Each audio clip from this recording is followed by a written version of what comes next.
You're with Libby from libbystamps.com, and last week I promised to do a video on this Emboss Resist watercolour technique, and I didn't get round to it, so you're getting it today for Freebie Friday. These are two cards that I made earlier, and on this one I've used timeless textures, just the little dots out of it, and used Pear Pizzazz, stamping directly on and stamping off. Then I've added some rhinestones. Then if you find watercolouring oozes out beyond your embossing and you don't like the effect, you can always cut the framelit out with the Rose Garden Thinlits and just mount the outside of it on. Then you're left with this piece, which you can use on another card another time. So today we're using Rose Wonder, which is a lovely set with many beautiful sentiments. It goes with the Rose Garden Thinlits dies, and if you buy the two together as a bundle, you get 15% off, which is a great saving. So consider that if you decide you want to buy them. Anyway, we'll get started. Alright, so I'm using some shimmery white cardstock today, and my embossing buddy, just to get any static or fingerprints off it. Then I'm going to ink up my stamp, which I've put on the largest block, and you want to give it a really good ink up.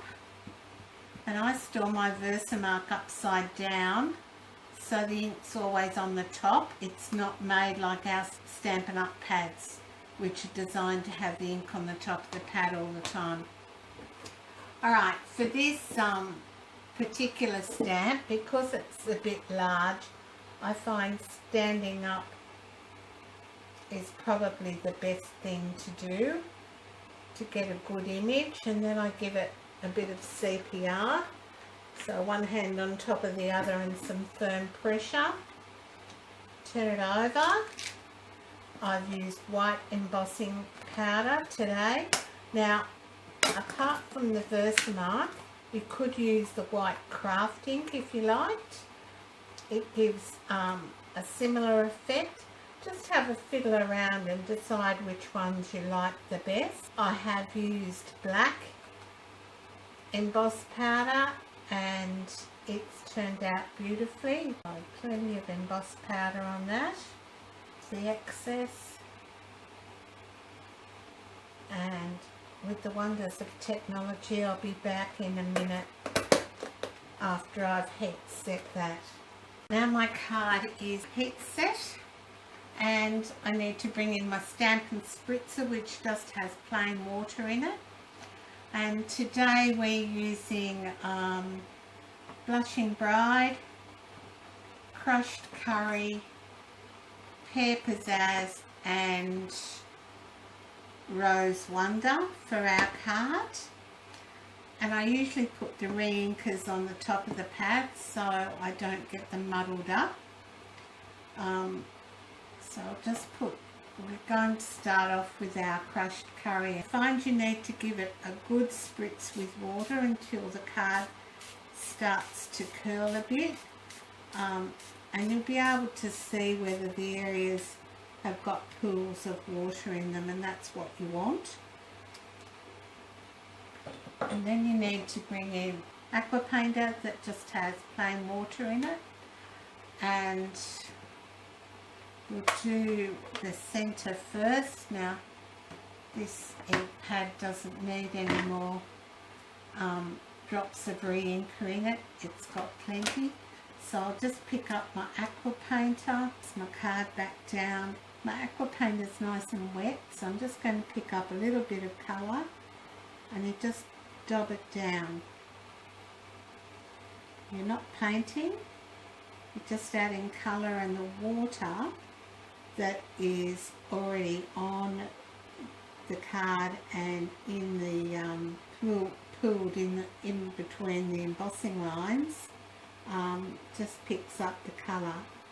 So I might just do this area. You might be able to see how the water helps it spread. Alright, and then I just cleaned my brush on my Stamp and Scrub mat, which does have some Stamp and Mist on it. But I squeeze the water through the brush, so it runs clear. So I'll bring in the blushing bride and we'll do the outsides of the rose. So you don't want to do the colours that run into each other until they've had a bit of a chance to dry, and you need 2 or 3 drops of re-inker in your ink pad, and then again just pick it up with your aqua painter and you're just going to, now blushing bride's quite a pale colour, so can you see how that just spreads? Now if your card has dried out a bit, just squeeze some water through your aqua painter and drop it down. Continue doing that until you get the effect that you want. You have to remember that in nature, no 2 flowers are the same and no 2 petals are the same. Today where I am, so I've got the fan on and it's drying my cardstock out a bit, so I'm just pushing more water through my brush,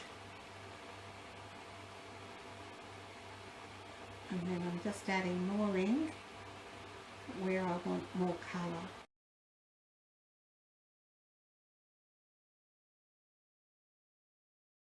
Okay. And you need to make sure they dry flat. If you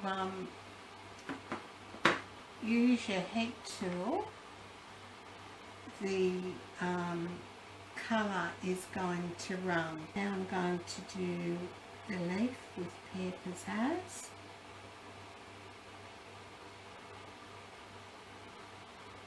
So just dropping the colour on again and let the water do the work.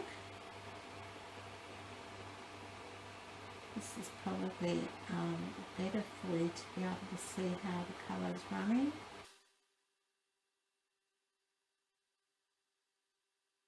And the embossing powder, once heated, keeps the colour in the lines. You can paint over the lines if you want and go back and add more colour where you want to. I'll just do this bottom leaf.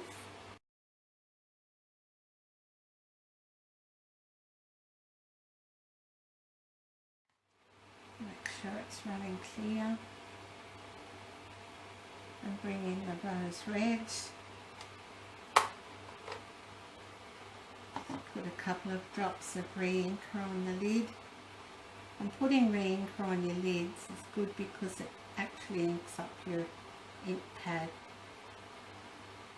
when you close the ink pad down. Alright, so I think I'll just go in here. I'm actually squeezing a bit of water through this one because it's last, the water has tended to dry off a bit.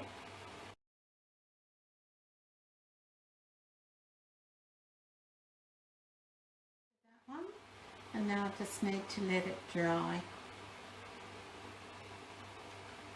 And if you're not happy with the colour, you can go back and add more colour at any stage. Just make sure your aqua painter is clean each time you add a different colour. I find it's best to start with the lightest colours first and then go to the darkest colours. And then probably with this one I'll come in again with the Timeless Textures and just use the dot around and add some rhinestones. And these thank you cards are going out in the mail tomorrow to customers. So that's it for today. I hope you liked that video tutorial I'll put all the measurements and everything on my blog post. And thanks for stopping by. See you again soon. Bye for now. Hey, if you wanna play, make it a better place. It'll take creation, imagination.